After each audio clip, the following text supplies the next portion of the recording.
Do you know that artificial intelligence and machine learning are no more mere just buzzwords? And do you know that a lot of companies are implementing machine learning algorithms to actually make sense of increasing amount of data, that has been generated daily, right? And in all of this, deep learning is the key to executing tasks at a higher level of sophistication, right? And deep learning has different kind of frameworks. So in this video, we're going to talk about the top 3 deep learning frameworks so that it gives you a better idea on which framework will be perfect fit for you to come in handy for solving your business challenges. Well, hit that like button, hit that subscribe button, and stay tuned for the video ahead.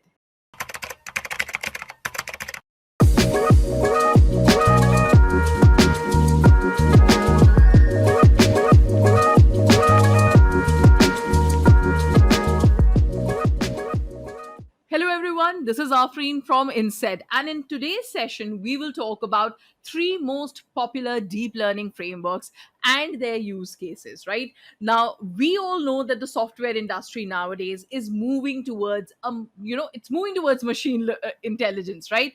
Machine learning has become necessary in every sector, as a way of making the machines more intelligent, right? So now, in a simpler way, machine learning, if I would define it, I would say that it's a set of algorithms, that kind of distribute the data and then learn from them, and after learning from them, they apply what they have learned to make, really intelligent decisions. Now, if I talk about deep learning, now deep learning is gaining much popularity due to its supremacy, right, in terms of accuracy when trained with huge amount of data. Now, whether you want to start applying it to your business, base your next side project on it, or simply gain marketable skills, picking the right kind of deep learning framework to learn is the essential first step towards reaching your goal. So the top 3 most popular, in no particular order, basically popular frameworks for deep learning that we are going to discuss today are Keras, TensorFlow, and PyTorch, right? Now, let's start with Keras. So now Keras is basically an open source neural network library which is written in Python. Now, it is capable of running on top of TensorFlow, Microsoft Cognitive Toolkit, or Tiano, right? And it is designed to enable fast experimentation with deep neural networks. It focuses on being user friendly, modular, and extensible. Now, if I talk about TensorFlow, now TensorFlow is an open source, software library for data flow programming, right, across a range of tasks, right? It is symbolic, math library, I would rather say, and is used for machine learning application such as neural networks, right? Now, coming to PyTorch. Now, PyTorch is also an open source machine learning library for Python, which is based on Torch, and it is used for applications such as natural language processing, right? It was primarily developed by Facebook's artificial intelligence research group, and also, the Uber Spyro software for probabilistic programming is also built on PyTorch, right? Now, all the 3 frameworks that I just defined are related to each other, right? And they kind of perform similar tasks. But let's look at the parameters that basically distinguish them from from one another. So the very first one is the level of API, right? Now, when we consider the level of API, Keras has a high level, right? Whereas PyTorch consists of a low level of API. And we'll talk about TensorFlow. TensorFlow is basically the framework that provides both high and low APIs. All right. So Keras is a high level API that is capable on running on top of TensorFlow's CNTK, Tiano, or MXNet, right? And it has gained favor for its ease of use and, syntactic simplicity, facilitating fast development.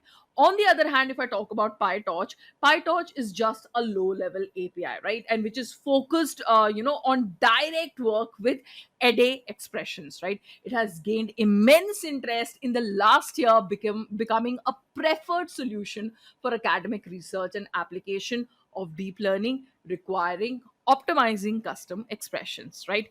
Now, the next parameter after API comes is speed, right? Now, the speed is comparatively slower in case of Keras, whereas TensorFlow and PyTorch provide a similar pace, kind of, both of them kind of are on a similar pace level, right? Which is suitable for high performance, right? But gains and computational efficiency of higher performing frameworks will be outweighed by the fast development environment and the ease of experimentation that Keras actually has to offer, right?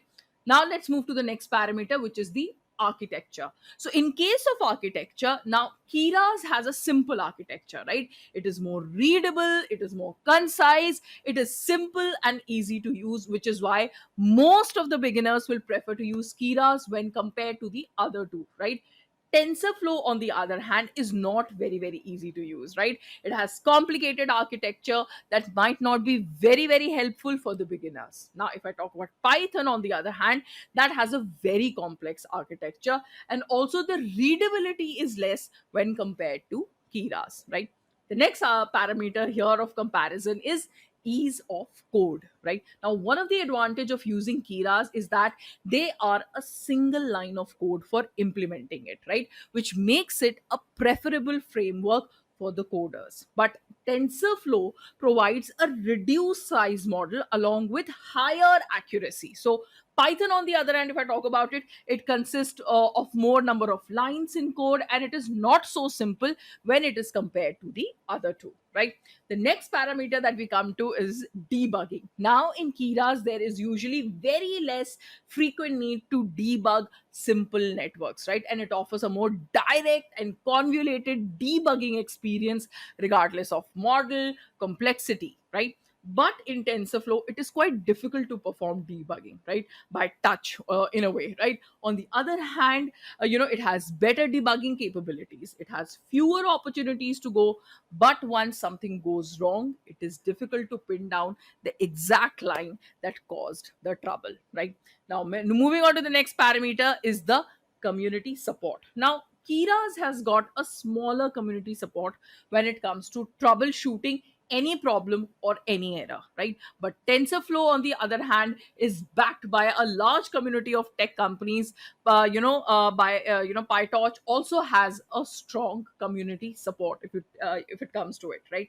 Now, moving to the data sets, right? Keras is mostly used for small data sets as it is comparatively slower. Remember, I told you. Now, on the other hand, TensorFlow and PyTorch are preferred for high performance models and large data sets because of better training duration. And you have to find the parameters of comparison, which includes popularity, right?